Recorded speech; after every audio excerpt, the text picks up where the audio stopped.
Many people today don't think much about HIV/AIDS any longer, at least not its impact here in America.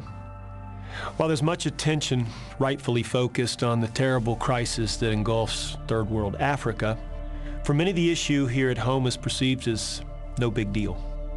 The face of HIV/AIDS in the era of Magic Johnson and new medical advances have really made this disease pretty much obsolete, at least many assume.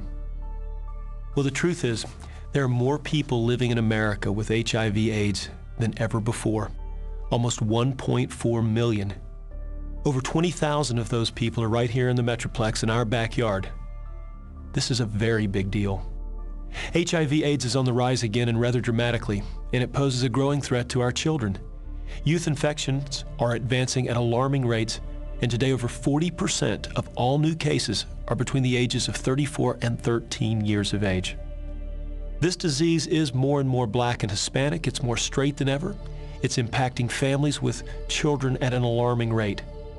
While HIV/AIDS is an equal opportunity killer of those Black, white, brown, single, married, straight, gay, it is above all else finding its home primarily among those least able to care for themselves financially. But statistics don't do justice to this tragedy. Till you've actually gone out across Dallas, Irving, Plano, Mid-Cities, Highland Park, South Dallas, and actually sat in the living room of a newly diagnosed case, seen their fear, understood the physical carnage of their bodies, felt their panic, their terror, their loneliness. Well, I have seen it personally, and it's simply unnecessary in this community, so rich in compassion and resources, that so many continue to battle this horrible disease without the medicines and the care they need to live and support themselves and their families. But there is a group in our community that's leading the effort to try to provide the medical care, the life services, in essence, lifeline that many of these people need to survive and function. As the largest HIV/AIDS care organization in North Texas, AIDS Arms serves over 3,000 clients in the Dallas area. The impact in the lives of many in our community due to the work of AIDS Arms is nothing short of amazing.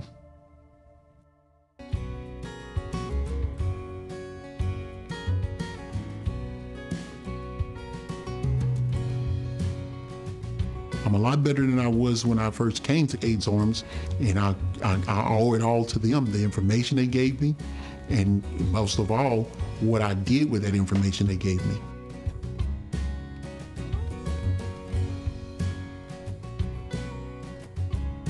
My case manager at AIDS Arms became like a second mom to me, just somebody I knew I could depend on and somebody I could call if I had any problems.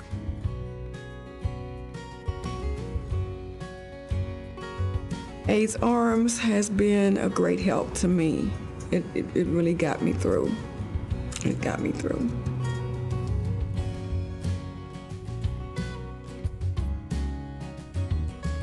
They take everybody in at AIDS Arms. They want everybody to be aware that they're there for the community.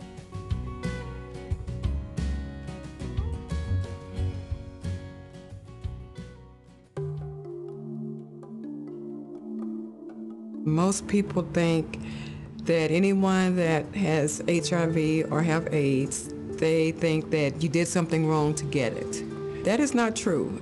I was married for 9 years and was a very faithful wife.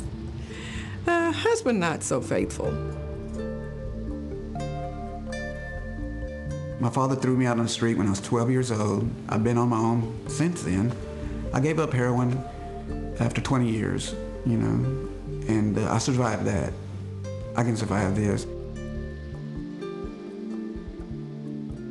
The reason why I'm doing this interview anonymously is because the harm it can cause me financially, because I've lost a job before and there's a possibility I can lose it again. If I didn't have AIDS Arms helping me, I really can't imagine where I would be. I thought I was going to have to do it all myself, and I'm actually starting to be able to be happy. If I can do it, anybody can. I was a down and out, I mean down and out, and I was able to, you know, to start a new life.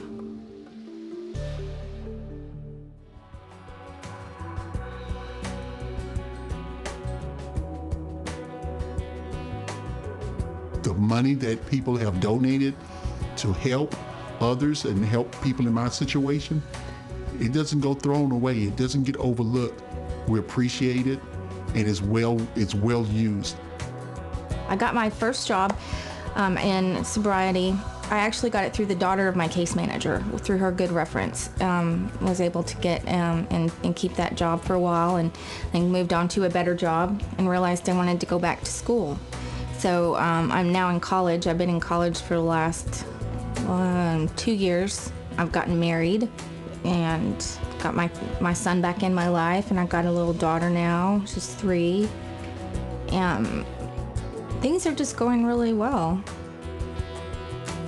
2 years after I was diagnosed, I met someone through a friend of mine that accepted me for me. We have now been married for 8 years, going on 9.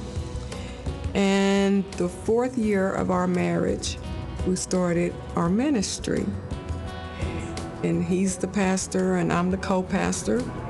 With the grace of God and with the help of AIDS Arms, I got through this, and I'm getting through this. They're really there. And the name's AIDS Arms, I've thought about it, and it couldn't be more appropriate. It is like an outstretch of loving. You're important. You know, your needs are important. They want to help you find ways to meet the needs that you're going to have. I felt like I was like nobody.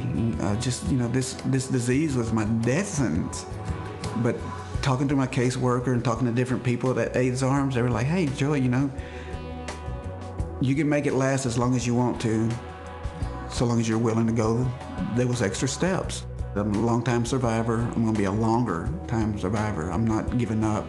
I can't, because I just have this will to help other people. We can help people live longer, quality lives if they're linked to medical care and case management early. You and I have the opportunity to get control of this epidemic and bring relief to those who are suffering. The impact is broad. It's an economic issue, it's a public health issue, it's a family issue, and it's certainly an issue for the individuals who are suffering. Hopefully it will become a personal issue for you as an opportunity to help others in our community who desperately need your assistance. Every $2,400 in donations is a year of care and support for someone in Dallas who's suffering from HIV/AIDS. It's literally that straightforward. If we are compelled to give, we can rescue people right here in our own community from this horrible despair and give them a chance at life. It's another opportunity to save a family or an individual from the destruction of this epidemic. It's another chance to educate and arrest this problem before an infected person infects another and continues the cycle of destruction. We have at a minimum another 5,000 people and growing here in the Dallas area who are falling through the safety net of social and medical services, whose lives you can impact with your financial support. Through your gifts, we can change the face of HIV/AIDS from blight and hopelessness and death to faces of life.